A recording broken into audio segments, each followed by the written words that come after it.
সুষ্ঠু তদন্ত অবশ্যই চাই। তদন্ত হয়ে যেটা হয় সেই অনুযায়ী যেন ব্যবস্থা হয়, প্রশাসন যেন করে। থানাকেও আমি বলেছি, ওসি সাহেবকে বলেছি, এখানে ইউনিভার্সিটির ওই প্রফেসর ডক্টরের অনেকে ভাইয়েরা আসছে তাদেরকে বলেছি এটা যেন হয়। আর বলেছি আমার এই সাজিদ মুর্তজার কাউকে এইভাবে দুনিয়া ছেড়ে চলে যেতে না হয়।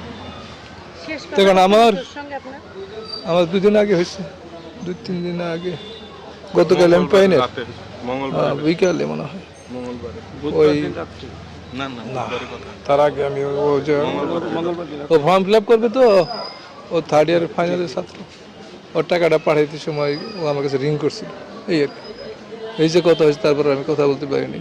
কালকে মাগরিবের পর থেকে রিং করি, ধরে না। এই জন্য পাগলের মতো চলে আসছি, আমি সবাই ছেড়ে চলে আসছি।